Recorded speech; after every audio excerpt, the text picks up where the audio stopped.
A cura está em nós mesmos? É com essa pergunta que começamos o programa de hoje. A doença que se manifesta no corpo físico tem origem no corpo espiritual? Às vezes conhecemos as razões que motivam o adoecimento: excessos na alimentação, estresse, drogas ilícitas ou lícitas como o cigarro e o álcool.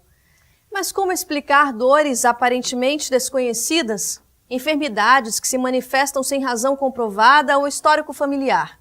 De uma forma ou de outra, somos sempre responsáveis pelos nossos sofrimentos e pela nossa própria cura.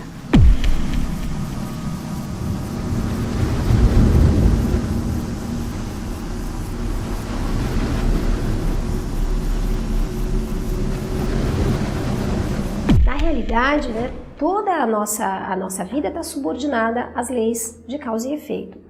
Mas na saúde, nós podemos perceber isso de uma maneira muito rápida, muito objetiva. A primeira grande disfunção é a nossa separação de Deus. Nós nos vemos separados de Deus. Isso já é uma patologia, digamos, universal. Depois, porque estamos separados, nós criamos um mundo de posses para substituir Deus. E temos medo de perder. Aí vem as fobias, a síndrome do pânico, as ansiedades, as neuroses de um modo geral. A doença é sempre um sinal de que alguma coisa não vai bem, ela é uma advertência. Surgindo, pois, a enfermidade, surgindo a doença, devemos questionar a nós mesmos, numa viagem interior, o que tipo de padrão nós não estamos adotando como correto. As causas das doenças, elas estão sempre dentro de nós. Elas estão sempre servindo de alguma forma para o nosso crescimento, para a nossa evolução, para o reequilíbrio de alguma coisa. Ninguém passa pela vida sem ter um achaque, uma enfermidade, alguma coisa mais leve ou mais grave. Sempre acontece, porque nós somos ainda muito imperfeitos. Se nós formos colocar as coisas nos devidos lugares, não existem doenças. O que existem são doentes. São pessoas que vivenciam situações que não precisariam vivenciar se elas tivessem saúde espiritual, se olhassem mais para o seu lado espiritual, para os destinos que nos foram assinalados por Deus. Sabemos também que os nossos hábitos mentais, os nossos pensamentos, aquilo que vibramos, as nossas reações emocionais, a raiva, quando damos vazão para a raiva, quando damos vazão para a mágoa, para o ressentimento, para o desejo de vingança, a inveja, tantos sentimentos que destroem atuam no nosso corpo espiritual e depois somatizamos para o nosso corpo físico e trazemos doenças para a nossa vida. Então, a doutrina espírita vem nos ajudar nesse sentido também, nos mostrar que a renovação interior, a mudança de sintonia, de pensamentos, pode nos assegurar equilíbrio. E o equilíbrio é que nos traz saúde. A doença é sempre o resultado das nossas escolhas equivocadas. A doença é o resultado dos dramas conscienciais, do arrependimento, do remorso. Muitas vezes as pessoas consideram a dor, o sofrimento causado pela doença como um aspecto negativo. Mas a doutrina espírita ensina que todas as experiências são degraus de aprendizado, inclusive através da enfermidade. E um dos grandes trabalhos da sanidade consiste em nos percebermos como espíritos vivendo uma experiência corporal, que é o contrário do que nós fazemos hoje, que é nos percebemos seres humanos, às vezes buscando uma experiência espiritual. Nós sabemos que tudo que nós semeamos, nós colhemos. Grande parte das doenças, muitas têm origem no nosso passado, então são de efeito educativo. Agora, muitas nós estamos semeando, hoje mesmo. A nossa vida presente. Por isso que nós fazemos uma pergunta hoje. Para que a doença está em minha vida? Por que os médicos dão? Agora, para que você tem que fazer uma investigação psíquica para saber qual é o significado. Não é simplesmente qual é a etiologia, a causa, é o significado. Nossas enfermidades podem estar relacionadas a quadros obsessivos? E ainda, qual o papel das doenças em nosso processo evolutivo? A doença do corpo é a cura da alma? Voltamos já.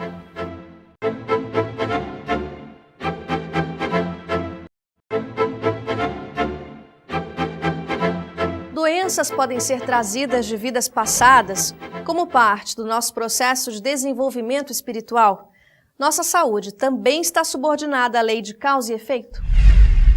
Sabemos que o nosso planeta é um planeta bem atrasado, vamos convir, de provas e de expiações.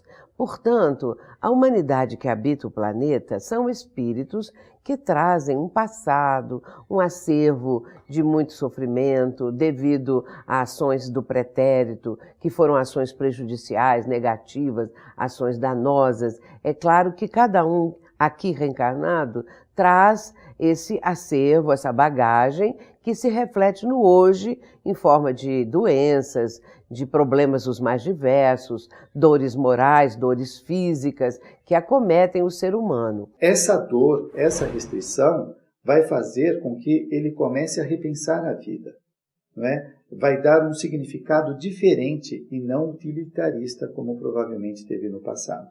Essa doença que nós estamos falando, que se manifesta no corpo físico, ela é registrada de alguma maneira no perispírito, para que possa haver, no momento de moldagem, no momento da modelagem do corpo físico, ela vai transmitir, ou ela vai, na fusão dos dois gametas, de alguma maneira ela vai influenciar aquela formação do corpo. Mas, de toda forma, nós temos o perispírito modelando, moldando o novo corpo físico.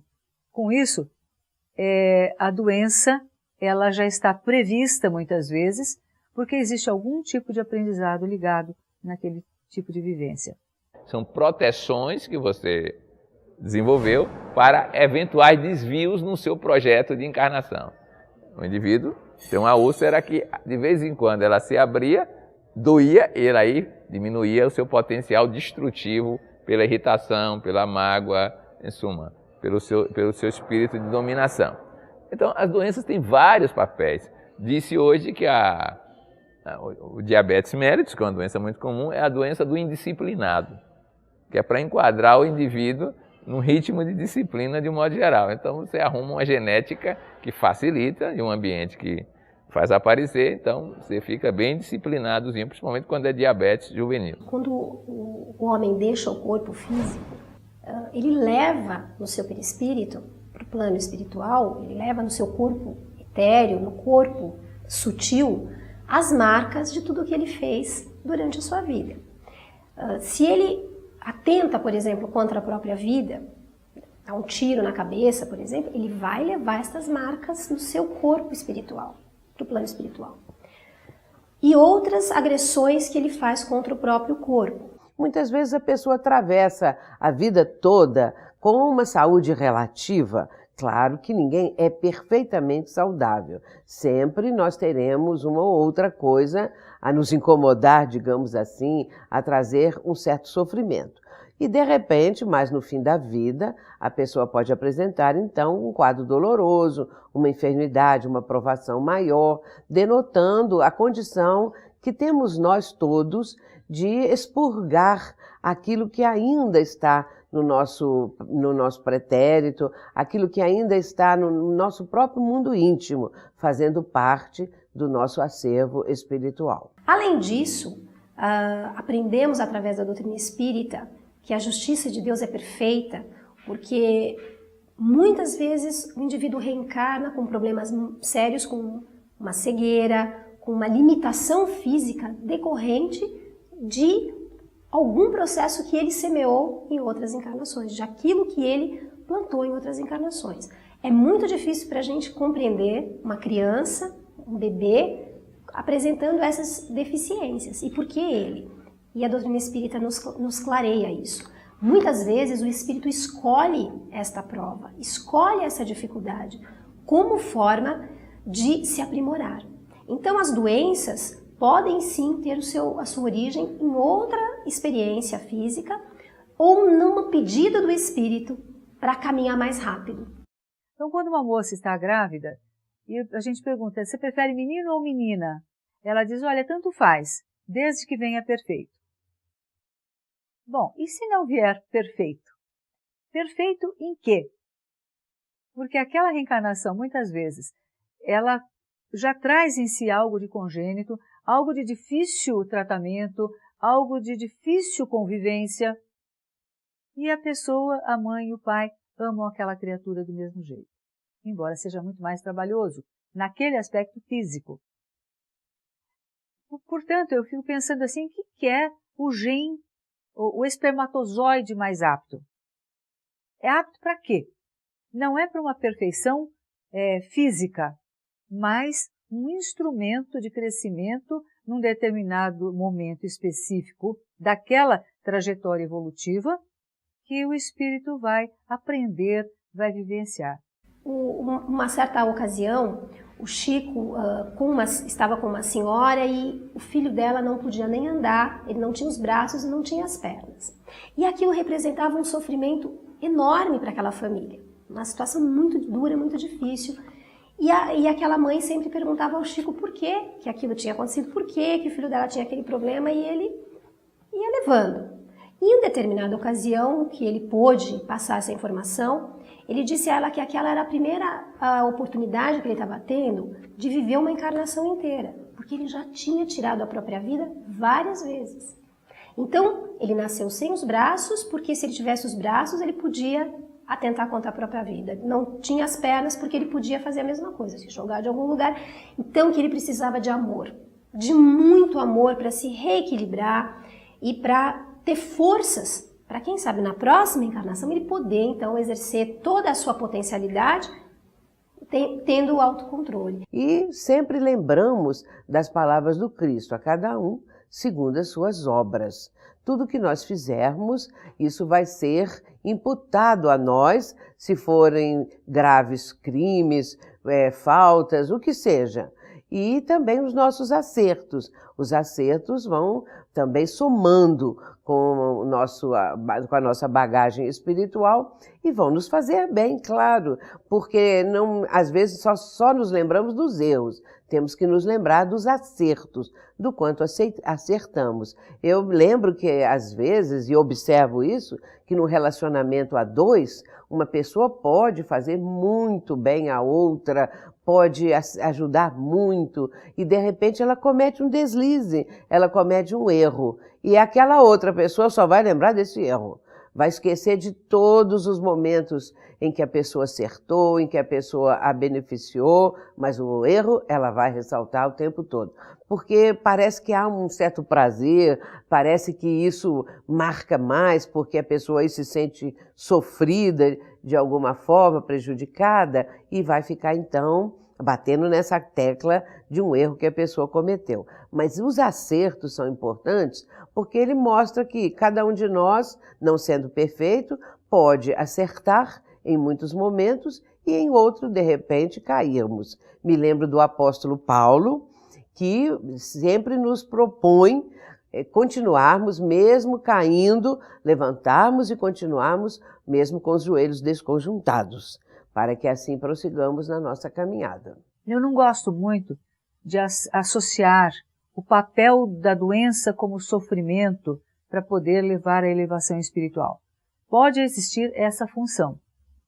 Mas eu vejo espíritos que reencarnam, por exemplo, com uma doença, vamos imaginar, uma síndrome de Down, uma disfunção na hora da moldagem do novo corpo.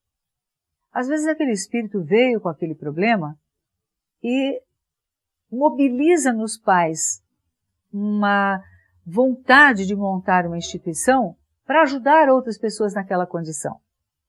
Eu não posso dizer que esse sofrimento ele seja de fato uma punição ou um resgate necessariamente de uma vida anterior.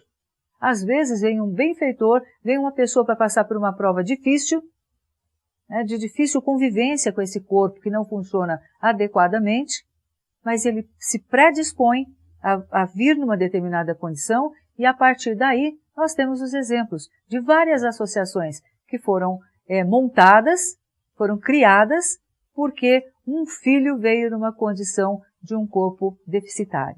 Nós não podemos ligar necessariamente um corpo que não funciona bem com um espírito que não funciona bem, embora isso também possa ocorrer.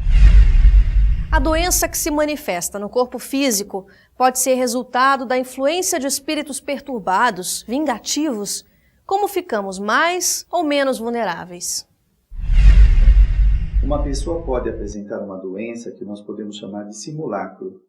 Ela não tem uma doença física, mas a presença de um desencarnado que tem, por exemplo, uma tuberculose, e por conta da sintonia que ambos têm, ele começa a apresentar os sintomas. Então, é uma doença aparente, mas que vai gerar um sofrimento nele.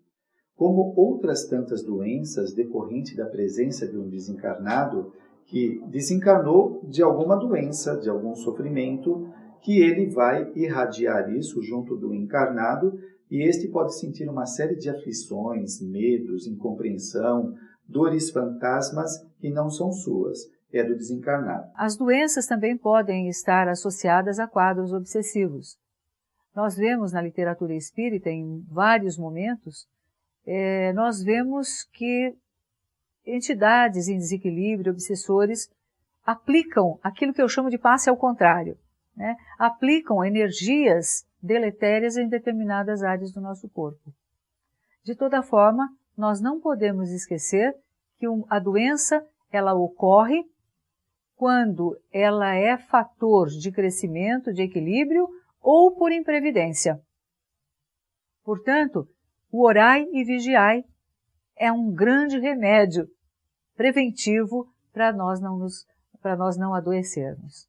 A lei de ação e reação ela é perfeita, ela alcança o infrator aonde quer que ele esteja. A justiça dos homens pode não conseguir julgar uma pessoa e nem sequer descobrir que alguém cometeu um crime, descobrir o verdadeiro criminoso, e alguém que cometeu uma ação prejudicial para o próximo. A justiça da terra pode não alcançar esse infrator, mas a justiça divina, que é perfeita, essa alcança o infrator aonde quer que ele esteja, pela própria repercussão do ato que a pessoa comete. E aquele que foi a vítima, aquela pessoa que foi prejudicada, que foi lesada, é claro que também vibratoriamente ela estará, de uma certa maneira, exigindo, digamos assim, ainda que inconsciente, de uma forma inconsciente, a justiça, que a justiça seja feita. Então o Espiritismo, em algum momento, ele entra como grande esclarecedor. O Espiritismo te dá a chave de olhar para hoje com o entendimento do antes e do que poderá ser construído depois. No próximo bloco, vamos conhecer um pouco do trabalho realizado em centros espíritas e saber qual a importância da fé para a autocura.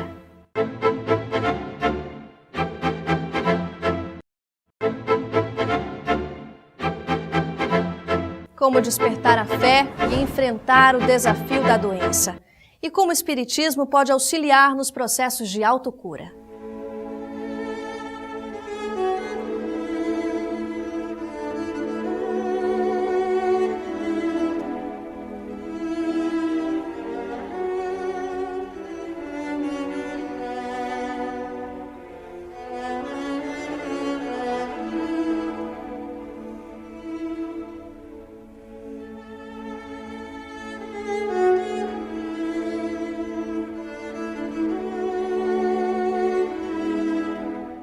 A autocura é um processo de renovação interior, de busca de melhores padrões de comportamento e de consciência que faz com que a criatura se sinta em paz. Então esse é o processo verdadeiro de autocura, porque não haverá remorso, não haverá arrependimento e a consciência estará em paz. Então este é um processo de autocura. Agora, se a pessoa tem conflitos não resolvidos, né, e ela fica detida nesses conflitos, na monoideia, ela pode gerar perturbações que vão se apresentar como doenças, mas não são. São resultado ou eco dessas vibrações doentias que ele está exteriorizando. Jesus, quando esteve na Terra, ele não curou todas as criaturas, apenas algumas. Claro que seriam aquelas que estavam com o mérito para a cura, que estavam em condições para isso. Jesus vai sempre perguntar: o que queres? Ele faz essa pergunta a muitos daqueles que foram curados. Depois de doente, é porque sua necessidade de estar doente chegou a tal ponto que só um grande impacto da fé, de uma mobilização energética psíquica vai reverter isso. O melhor é não trazer precocemente para seu corpo as patologias que ele próprio pode oferecer por deterioração. Então, a autocura é possível. Agora, depende muito da capacidade do indivíduo. Na verdade, o que Jesus veio promover para a humanidade é a cura da alma, a cura plena, a cura definitiva, a cura real. André Luiz teve uma experiência na qual, quando ele desencarnou na vida espiritual, o benfeitor espiritual disse que ele aprenderia muito na vida espiritual, ele teria muitas atividades, ele receberia ajuda para melhorar, porque ele era um convalescente quando ele chegou lá, mas ele iria aprender que só existe cura pessoal.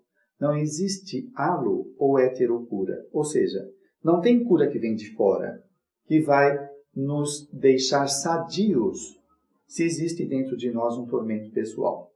O que é esta autocura ou cura pessoal? É quando a pessoa começa a mudar os seus padrões de pensamentos e de atitudes. Com relação à cura que nós desejamos, que existem em toda parte pessoas enfermas, mas todos também desejam a cura. A doutrina espírita possui recursos, os mais variados, para ajudar o ser humano, mas busca, sobretudo, a cura do espírito, a cura da alma, no processo educativo que a doutrina espírita proporciona.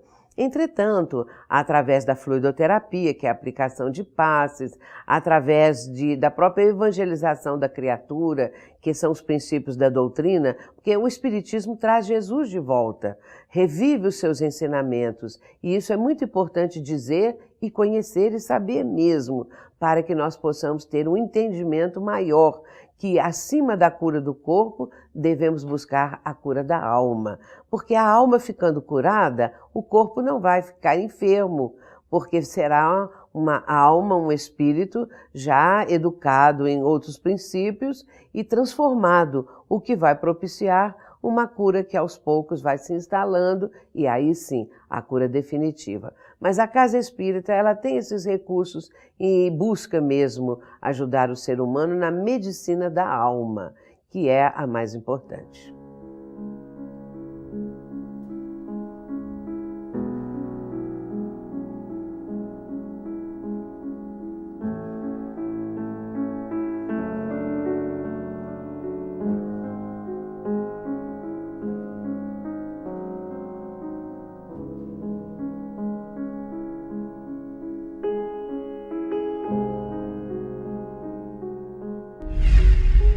Porque a pessoa não está pensando só na vida material, na vida corpórea.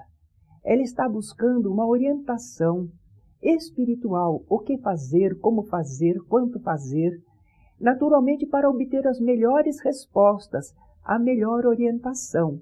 A pessoa então não está vivendo só para o corpo, ela está vivendo para o seu espírito, a sua alma. Então ela toma cuidado com o tipo de pensamentos, sentimentos e ações que está executando. E, naturalmente, não passa nas leis divinas, ela obedece à risca, tudo aquilo que ela entende de melhor. Cuida bem do corpo, não cultiva conflitos, desavenças, ela tem sempre um pensamento de esperança, de confiança em Deus.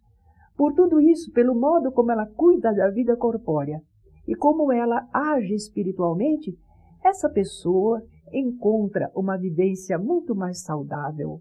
E é isso que os cientistas têm notado nas pessoas que cultivam alguma religião ou pelo menos alguns conceitos morais, filosóficos. E acima de tudo, vamos descobrindo que Deus nos ama muito. Então, mesmo na dor, mesmo quando Ele nos coloca um sofrimento, aquele sofrimento tem um objetivo. Deus nunca quer nos colocar numa situação difícil para nos punir, para nos castigar. Não existe essa questão de punição de Deus. Fomos nós, de alguma forma, que cultivamos aquela dificuldade.